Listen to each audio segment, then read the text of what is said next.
shir inoo gudoomiyay ra'iisul wasaaraha shirkaas waxa kale oo ka soo qayb galay taliyaha booliiska iyo taliyaha traafikada dhamaanteen waxaan ka hadlaynay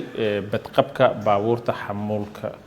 qaada wadanka oo loo baahan yahay in tayadooda sare loo qaado number 2 baabuurtii oo ku soo badatay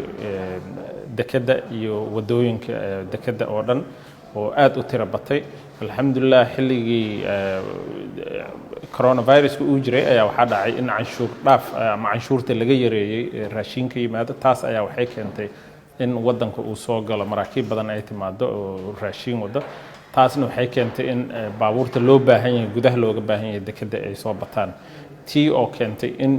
jidadka oo dhan ay buuxsamaan marka waxaan ka wada hadlaynay sidii baabuurta amnigooda badqabkoodana kor loogu qaadi lahaa amniga baabuurta loo xasilin lahaa loogana ilaalin lahaa wadooyinka iyo jaamka sidii looga ilaalin lahaa arintaasna go'aano ayaa laga gaaray go'aanadiina hadda ayaan fulintooda insha Allah taala aan galayna waxa kale oo dib u bilaabeynaa insha Allah taala sidii badqabka baabuurta oo dhan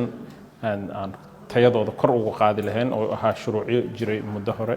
ayaan dib u bilaabeynaa insha Allah taala baabuurta waaweyn waxaan u sameynaynaa meel holding areas oo inta ay dekada ka galayaan xamuulkooda ay ka soo qaadayaan jidadka ahayn oo lagu sii hayo haddii Ilaahay ka raali noqdo iyo sidii aan ugu fududeyn lahayn dekada marka ay alaabta ka soo degto baabuurku uu galo isla markii inuu ka soo qaato uu soo baxo service-kooda loogu dadejin lahaa meesha hadda mararka qaarkood ay ku daahaan in markabka laga dejiyo ama waxa qalabka wax raro ay yar yihiin sidii loo boobsiin lahaa oo ganacsatadana loogu fududeyn lahaa waxooda ayaan ka ballanay hadda haddii Ilaahay ka raali noqdo guddi ayaa loo saaray guddigaasna 2 maalin gudahood haddii Ilaahay ka raali noqdo in